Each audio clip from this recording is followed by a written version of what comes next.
Yes, what's on your mind? I'm not very good at this. I know I owe you an apology. More than one, probably. I was just so desperate to finally face Saul directly in the Battle over Terrace. And now the Jedi have us looking for these star maps. I know this mission is important, it's just, I feel a bit useless. I mean, I can fight, sure, but I'm no Jedi. All this feels completely out of my league.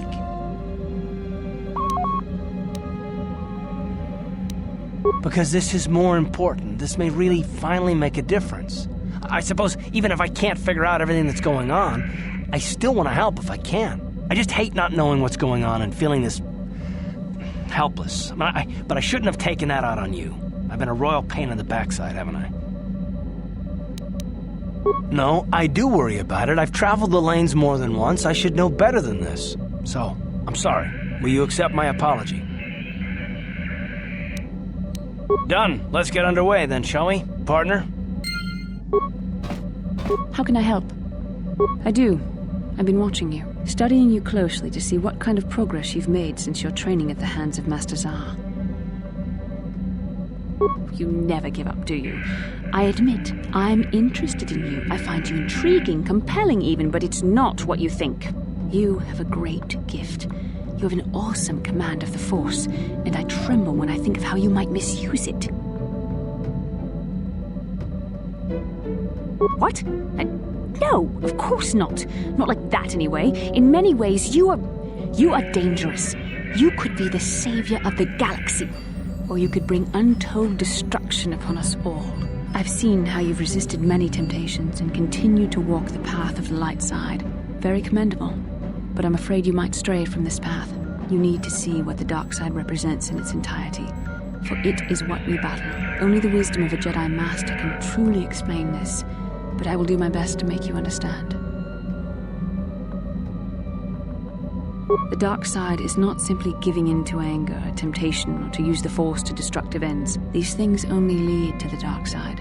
The dark side grows stronger and more insidious the closer you draw to it. It begs you to surrender to it, to release all its terrible power, and it becomes harder and harder to resist. And once you stop resisting, it's too late. It twists you up inside and turns you into a mockery of everything you once stood for.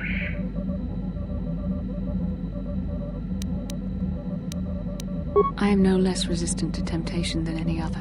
I simply have the benefit of training that you do not. But even the training of the Jedi might not be enough to save us. We need only to look at the atrocities which have been committed by those under its sway to understand the terrible, corrupting evil of the dark side. Millions dead, and far more suffering. What sort of person would you have to become to perform such deeds gladly? One who serves the light does not strike down an innocent. We take arms against the dark side and the injustice that follows it only. It's so easy to think that we would never fall prey to such a horror, that we have unlimited control, vigilance, and foresight. If only that were true. The Sith have become powerful because there are many Jedi who've succumbed to the lure of the dark side and joined their cause. What greater weapon is there than to turn an enemy to your cause, to use their own knowledge against them? We are weakened while they are strengthened, so we must harden our hearts and do whatever is required to fight against the dark side, even when the battle becomes wearying.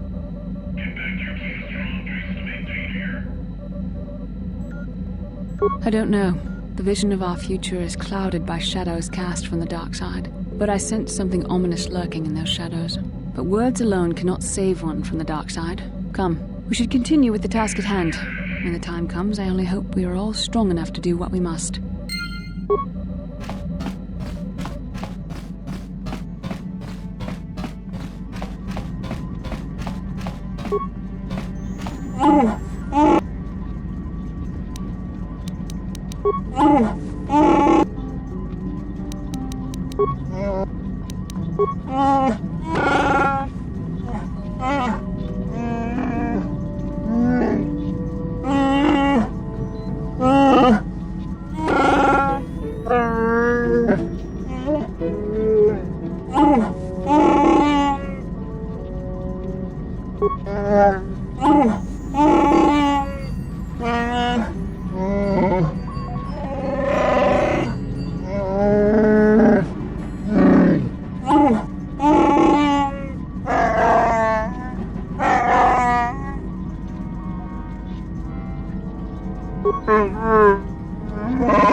How may I be of assistance?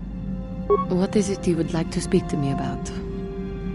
Well, I suppose I have not talked very much about the Jedi I met back home. They, all of them, were so very invigorating. They were so very alive, so full of hope and energy and zeal.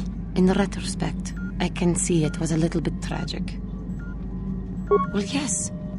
These Jedi were going to fight the Mandalorians just after they had invaded. Many of those Jedi perished in the fighting, but to us, they seemed invincible. Especially their leader, who they talked about all the time. Paragons of light and justice, sweeping away all iniquity before them. It was like looking at gods.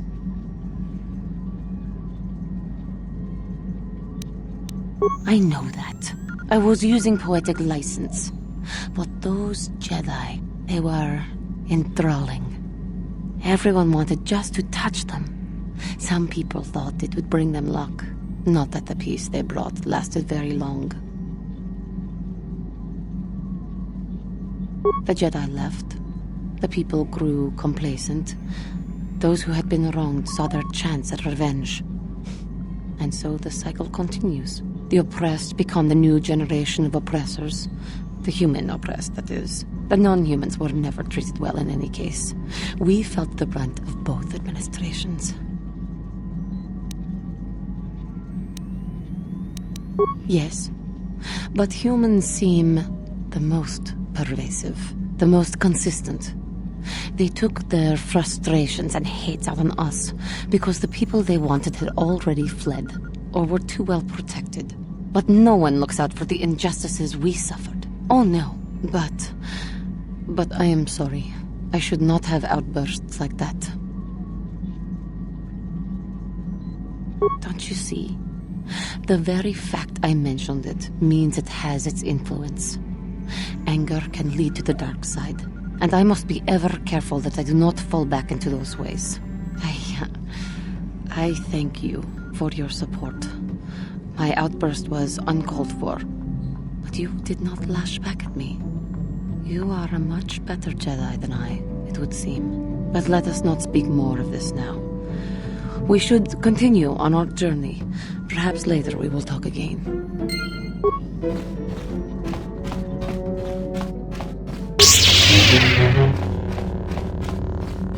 Hey there, what can I do for you? I appreciate everything you've done for Griff. You know that, right? I just hope things work out for him this time around. I guess we'll find out when he meets up with us at the Zerka Corp shop. If he's got those credits he promised you, then maybe there's hope for him yet. Hey there. I appreciate...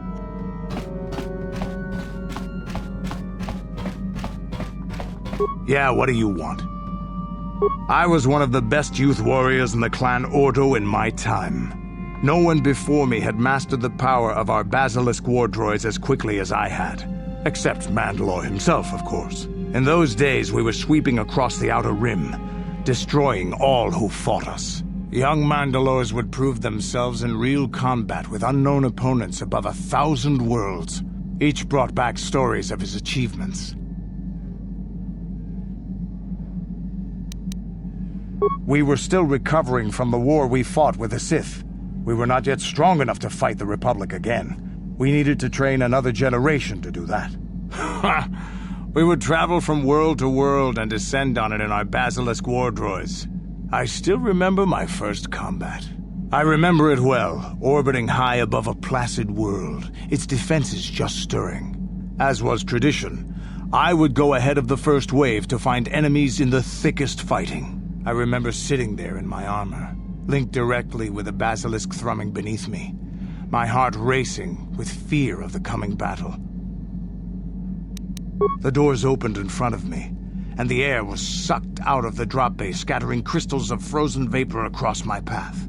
I can't describe what it feels like to look directly down at a world, falling continuously as you circle it, with barely 15 centimeters of armor plate protecting you. When the magnetic locks disengaged on my droid, I plunged out of the drop bay towards the battle that waited below.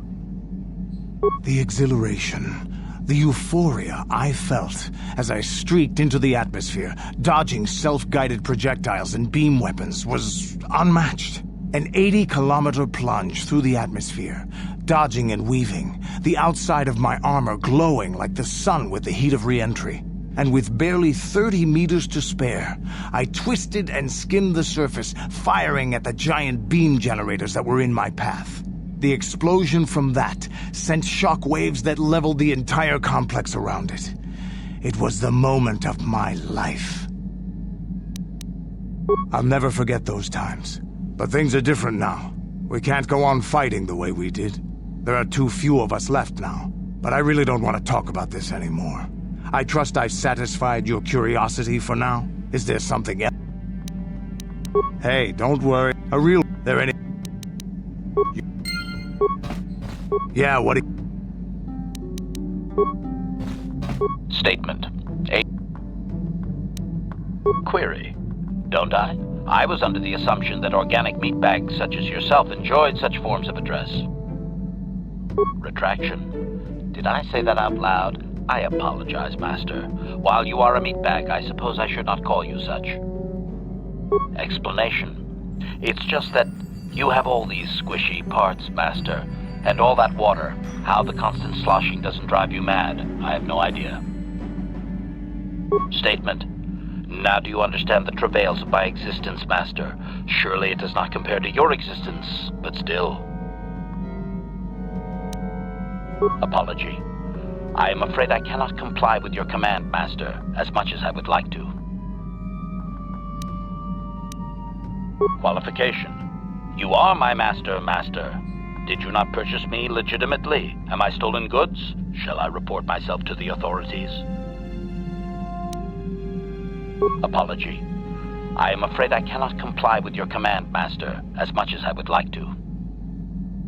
Explanation. Someone has hard-coded it into my system that my current master always be addressed as such. Objection. I would not advise that, Master. There are safeguards present that, well, it should suffice to say that my systems have been altered plenty already. Answer. Considerably. Several of my systems do not match their embedded parameters. I have no memory of such alterations, however, or their purpose. Answer. Electrical protection systems mostly. They are at lethal levels, however, Master. Only the best for your droid. Conjecture. I do not know. Some organic meatbag? Objection. Answer. No matter. Observation. At certain times, power rerouting forces some memory circuits to fire that were previously deleted. I cannot control this process, however. Answer. Because there is... Statement. I will endeavor to do so, Master. Statement.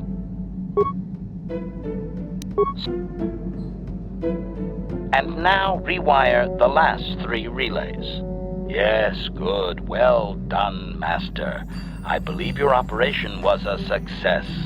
Accessing new memory. Access complete. I have recovered information on my owner previous to the commercial officer, Master. Intriguing. Statement. It appears that my previous owner was a human senator on the planet Coruscant. A man of importance who obviously appreciated quality craftsmanship. Answer. It does not seem so, Master. No. He required a protocol droid only and wanted one as cheaply as possible. I do not know who sold me to him. I do remember that I was very pleased to be the property of a senator. One of his assistants discovered my assassination functions later through questioning. The assistant was quite alarmed and told the senator I should be scrapped quickly to avoid a scandal. Naturally, the senator had me eliminate the fool. Observation. Senators are not nice, Master. They are either on top of the game or yesterday's news. My master told me that frequently, you see. I was most proud to have partaken in the political system of the galaxy. During the time my owner possessed me, he gained significant rank. Given time, I believe he could have become Chancellor. I even eliminated a few key opponents that he did not ask for. Freebies, if you will. Answer. There are a lot of politicians on Coruscant, Master. I could spend decades slaughtering them and still not make a dent. And it is not as if I walked into the Senate chambers with a carbonite explosive. I was very discreet. My best work to date, that I can remember. Observation. I think he would have done far better had he not allowed his use of me to become personal. He set me on his wife. Answer. I am unsure. The human was most agitated and angry. I believe his wife had done something that had displeased him greatly. I was to go to their summer estate and terminate his wife, along with whatever male companion I discovered there. Statement. I have no idea, Master. Cheating seems to be a relevant term only when one is caught in the act. Otherwise, it is viewed as intelligence. No? I journeyed to the southern continent, but it appeared my master was not far behind me. Apparently, he regretted his activation of the protocol. When I found the wife and her companion, I proceeded to launch my attack, but my master interposed his own body and was destroyed. It was rather a strange meatbag thing to do, do you not agree? Naturally, I shut myself down, my master being terminated. Observation. Only so far, Master. There are still more memories not recovered, remember? Observation. I find that unlikely. Perhaps he was more concerned that the death of his wife would be more likely traced back to him. Answer. As previously, I have found a few more programs which will enhance my performance. A most gratifying discovery, in fact. There is still nothing from previous memories uncovered. You will have to operate again if you desire to find them. With luck, I will discover the stimulus to unlock my core, and all this will be unnecessary. I do thank you for the attempt, however, Master.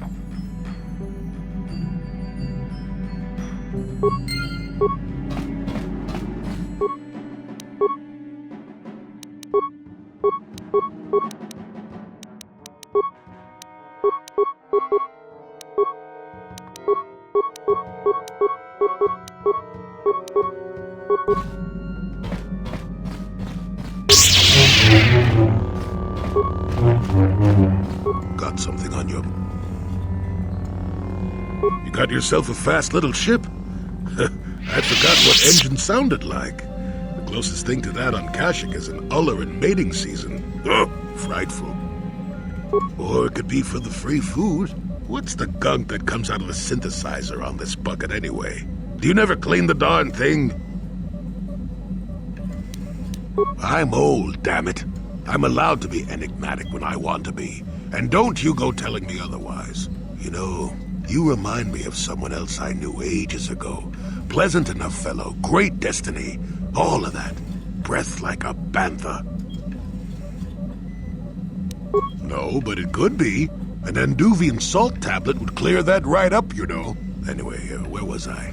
Oh yes, Andor Vex was his name. The Force swirled around him like a hurricane. That's how great his destiny was. No, you wouldn't have. Sometimes swirling force is just swirling force.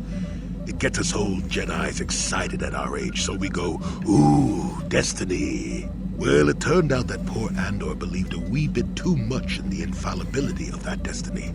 That overconfidence turned out to be his downfall.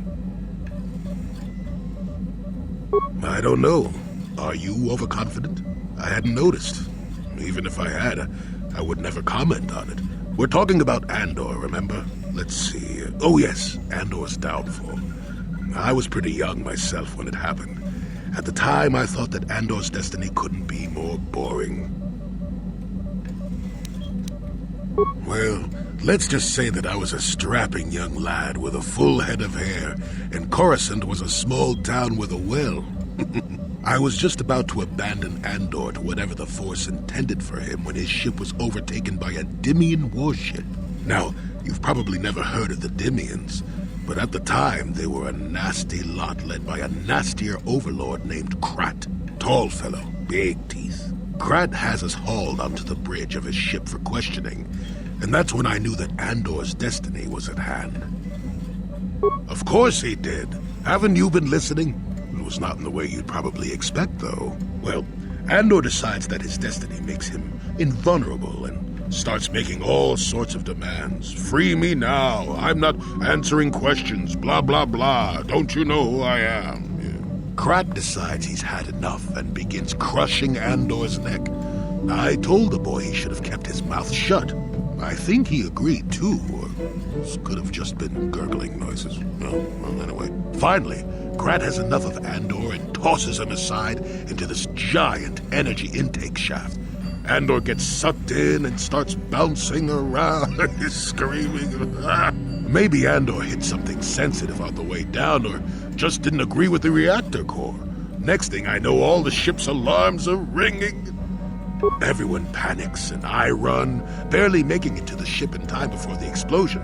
Krat dies horribly, and the Dymians never quite recovered. Changed the political course of the entire sector for centuries to come. I'd call that quite a destiny, wouldn't you? Well, now that's the ingratitude of youth for you. I relate an exciting tale, and do I get thanked for it? No, it's all me. Anyway, go on. My throat is dry, and you're making me cranky. Shoo!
You felt it, yes? Another vision? The Force continues to work through us, showing us the star maps unearthed by Reverend Malak.